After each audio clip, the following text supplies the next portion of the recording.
பேரன்பு கொண்ட சொந்தங்கள் யாவருக்கும் வணக்கம். இன்றைக்கி என்ன இந்த வீடியோ நம்ம விழிப்புணர்வு செய்தி பகிர போகிறோம் அப்படின்னு பார்த்தீங்கன்னா, கடந்த 5/3/2025 அன்னைக்கு நம்முடைய ஊரக வளர்ச்சி ஆணையர் திரு பொன்னையா ஒரு அறிக்கை வெளியிட்டிருக்காரு. எது தொடர்பாக அப்படின்னா, உலக தண்ணீர் தினம் வருது மார்ச் 22. அந்த மார்ச் 22ஐ முன்னிலைப்படுத்தி அன்னைக்குன்னு தமிழகத்தில் அனைத்து கிராம ஊராட்சியும் கிராம சபை நடத்தணும் அப்படிங்கிற அறிவிப்பை வெளியிட்டிருக்கிறாங்க.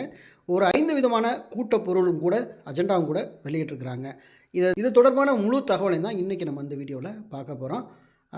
ஒரு சின்ன இன்ஃபர்மேஷன் என்னென்னா, 28 மாவட்டங்களில் ஊரக உள்ளாட்சி தேர்தல் நடத்தப்படாமல் இருக்குது. 28 மாவட்டங்களில் கிராம ஊராட்சிகளில் ஊராட்சி தலைவரோ வார்டு உறுப்பினர்களோ மற்ற துணைத் தலைவர்களோ இல்லை.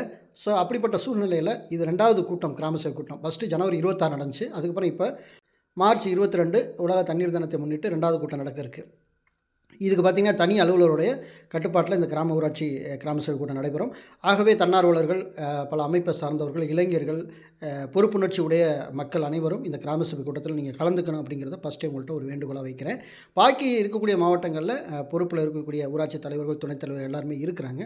இந்த 28 மாவட்டங்களில் பொறுப்புகள் தற்போது இல்லாத நிலையில் இருக்கிறனால இது தனி அலுவலருடைய கவனத்தில் இந்த கிராம ஊராட்சி சபை கிராம சபை கூட்டம் நடைபெறும். ஆகவே எல்லாருமே பொறுப்பில் ஆட்கள் இல்லைங்கிறக்காண்டி நீங்கள் இந்த கிராம சபைக்கு போகாமல் இருந்துட வேண்டாம் அப்படிங்கிறத முன்கூட்டியே நான் தெரிவிச்சுக்கிறேன்.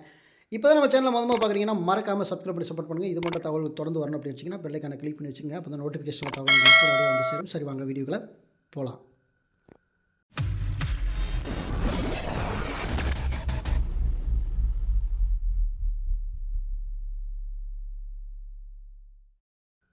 அனுப்புனர் யார் அப்படின்னு கேட்டிங்கன்னா, பொன்னையா IAS அவர்கள், ஆணையர், ஊரக வளர்ச்சி மற்றும் ஊராட்சி இயக்கம், பனகல் மாளிகை, சைதாப்பேட்டை, சென்னை 15லேருந்து அனுப்பியிருக்காங்க. பெறுநர் மாவட்ட ஆட்சித்தலைவர், அனைத்து மாவட்டங்களுக்கு அனுப்பியிருக்காங்க. நாள் 5/3/2025 வெளியிட்டிருக்காங்க. பொருள் என்ன அப்படின்னா, கிராம சபை கூட்டம் 22/3/2025 உலக தண்ணீர் தினத்தன்று கிராம சபை கூட்டம் நடத்துவது தொடர்பாக கூட்டப் பொருட்கள் அனுப்பி வைத்திருக்காங்க.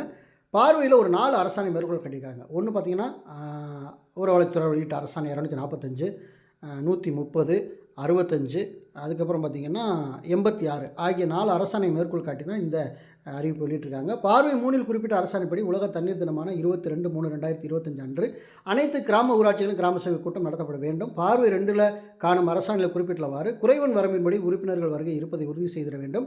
கிராம சபை கூட்டத்தினை ஊராட்சி எல்லைக்குட்பட்ட வார்டுகளில் சுழற்சி முறையில் பின்பற்றி உலக தண்ணீர் தினமான 22/3/2025 அன்று காலை 11 மணி அளவில் நடத்திட வேண்டும். கிராம சபை கூட்டம் மத சார்பில் எந்த ஒரு வளாகத்தில் நடத்திடக்கூடாது. கிராம சபை கூட்டங்கள் நடைபெறும் இடத்தை முன்கூட்டியே ஊரக பொதுமக்களுக்கு தெரியப்படுத்திட வேண்டும். கிராம சபை நடத்துவது குறித்து பதிவு செய்திடும் பொருட்டு கைபேசி செயலி ஆண்ட்ராய்டு அப்ளிகேஷன் ஒன்று தயார் செய்யப்பட்டிருக்கிறது. அதனை பயன்படுத்தி நிகழ்நேர கிராம சபை கூட்ட நிகழ்வுகளை உள்ளீடு செய்திட கேட்டுக்கொள்ளப்படுகிறது.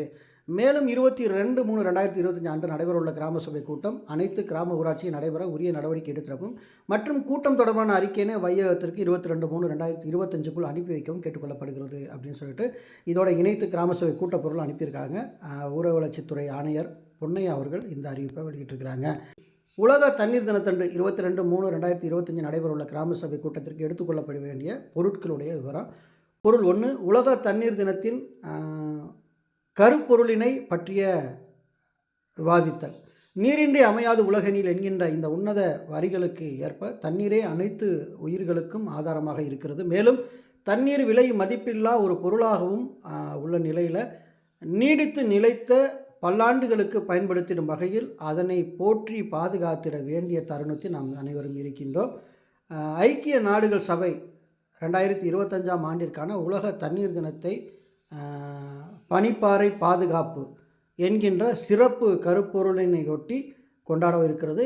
நீடித்த மற்றும் நிலைத்த வளர்ச்சி இலக்கு வரிசை எண் 6 2030க்குள் அனைவருக்கும் தண்ணீர் மற்றும் சுகாதாரம் சென்று சேர்ந்திட வேண்டும் என இலக்கு நிர்ணயிக்கப்பட்டிருக்கிறது. இந்த இலக்குகளை அடைய நாம் தனி மனிதனாக, குடும்பமாக, சமூகமாக இணைந்து செயல்பட வேண்டியிருக்கிறது. இதற்காக கீழ்காணும் நடவடிக்கைகள் நாம் ஈடுபட வேண்டும். 1, வான் தரும் மழை நீரை சேகரித்தல். 2, சிக்கனமான தண்ணீரை பயன்படுத்துதல். 3, உடைந்த குழாய்கள் சரி செய்து நீர் வீணாகாமல் பாதுகாத்தல். 4, மறுசுழற்சி உட்படுத்துதல். 5, நிலத்தடி நீரை செறிவூட்டுதல். 6, நீரின் தூய்மையை பாதுகாத்தல் மற்றும் நீர் மாசுபாட்டை தடுத்தல். 6, மரம் வளர்த்தலை ஊக்குவித்தல், வீட்டுக்கு ஒரு மரம் வளர்த்தல். 8, நீர்நிலைகளின் ஆக்கிரமிப்பை அகற்றி புனரமைத்தல். 9 நீர்நிலைகளில் தண்ணீர் சேகரமாக உரிய கால்வாய்களை தூர்வாரி புனரமைத்தல். 10 நீரின் முக்கியத்துவத்தை குழந்தைகளிடம் எடுத்து கூறுதல் அப்படின்னு சொல்லி ஒரு 10 பாயிண்ட் கொடுத்துருக்காங்க. பொருள் 2, கிராம ஊராட்சி நிர்வாகம் மற்றும் பொது நிதி செலவினம் குறித்து விவாதித்தல். கிராம ஊராட்சிகளில் 1/4/2024 முதல் 28/2/2025 முடிய உள்ள காலத்தில் கிராம ஊராட்சியின் பொது நிதியிலிருந்து மேற்கொள்ளப்பட்ட செலவின அறிக்கை படிவம் 30 இதர விவரங்கள் கிராம சபையில் படித்து காண்பித்து ஒப்புதல் பெற வேண்டும் சொல்லியிருக்காங்க. அதாவது 1/4 ஏப்ரலில் இருந்து பிப்ரவரி முடிந்த அந்த 28ஆம் தேதி வரைக்கும் கிராம ஊராட்சி பொது நிதியிலிருந்து எவ்வளவு செலவுகள் செய்யப்பட்டதுங்கிற விவரத்தை சொல்லணும். வரிசை எண் வாரியாக சொல்லணும், திட்டத்தோட பெயர் சொல்லணும், பணியோட பெயர் சொல்லணும், அதுக்கான மதிப்பீடு என்ன, தற்போதைய நிலை என்ன, இந்த விவரங்களை குறித்து மக்கள் மத்தியில் நீங்கள் சொல்லி கிராம சபைக்கு ஒப்புதலுக்கு வைக்கணும் அப்படிங்கிறத சொல்லிட்டாங்க. பொருள் 3 என்ன சொல்லியிருக்காங்க அப்படின்னா, கிராம ஊராட்சி தணிக்கை அறிக்கை, அதாவது கிராம ஊராட்சி கடந்த ஆண்டிற்கான தணிக்கை அறிக்கையினை கிராம சபையின் பார்வைக்கு வைத்து ஒப்புதல் பெற வேண்டியது இருக்கிறது அப்படின்னு சொல்லியிருக்காங்க. அதாவது 2023-24க்கான தணிக்கை அறிக்கையை பார்வைக்கு வைக்க வேண்டும் அப்படின்னு சொல்லியிருக்காங்க. பொருள் 4, சுத்தமான குடிநீர் விநியோகத்தினை உறுதி செய்வது குறித்து விவாதித்தல். தண்ணீர் வழங்குவதை குறித்து விவாதிக்க வேண்டும் சொல்லியிருக்காங்க. சுத்தமான குடிநீர் விநியோகத்தினை உறுதி செய்தல். மேல்நிலை நீர்த்தேக்க தொட்டி, தரைமட்ட நீர்த்தேக்க தொட்டி மாதம் 2 முறை சுத்தம் செய்தல். பிரதி மாதம் 5ஆம் தேதியும் பிரதி மாதம் 20ஆம் தேதியும் மாதத்தில் 2 முறை தண்ணீர் தொட்டிகளை கழுவணும் அப்படின்னு சொல்லியிருக்காங்க. தினமும் தகுந்த அளவு குளோரின் கலந்து குடிநீர் விநியோகத்தினை உறுதி செய்தல் வேண்டும் அப்படின்னு சொல்லியிருக்காங்க. பொருள் 5ல் என்ன சொல்லியிருக்காங்கன்னா, இதர பொருட்கள், அதாவது கிராம சபை கூட்டத்தில் வாதிக்கப்படும் பிற பொருட்கள் ஏதேனும் இருப்பினும் கிராம சபையின் ஒப்புதலுக்கு கொண்டு வரப்படலாம் அப்படின்னு சொல்லியிருக்காங்க. இதெல்லாம் தீர்மானம் நம்ம ஏற்றணும் அப்படின்னு சொல்லி நம்ம கிராம ஊராட்சியில் நம்ம புதிய ஒரு திட்டங்களை அறிமுகப்படுத்த போகிறோம், நம்மளுக்கு தேவையான ஒரு விஷயத்தை நம்ம செய்ய நினைக்கிறோம் அப்படின்னா, கிராம மக்கள் எல்லாரும் சேர்ந்து ஒரு புதிய தீர்மானங்களை இயற்ற நினைக்கிறோம் அப்படின்னா தாராளமாக புதிய தீர்மானங்களை இயற்றி நீங்கள் 5வது கருப்பொருளுக்கு மேலே நீங்கள் சேர்த்துக்கொள்ளலாம்ங்கிற அறிவிப்பையும் நம்ம அரசாங்கம் வெளியிட்டிருக்கிறாங்க. ஸோ இந்த பிடிஎஃப் வேணும்னா நம்ம வீடியோக்களை டிஸ்கிரிப்ஷனில் கொடுத்துருக்கேன், உறவுகள் எடுத்து பயன்படுத்திக் கொள்ளுங்கள். பெரும்பாலான கிராம ஊராட்சி உறவுகளுக்கு இந்த செய்தியை நீங்கள் பகிரும்படி அன்போடு கேட்டுக்கொள்கிறேன். மீண்டும் நல்ல தகவலோடு உங்களை வேறு வீடியோ சந்திக்கிறேன். நன்றி.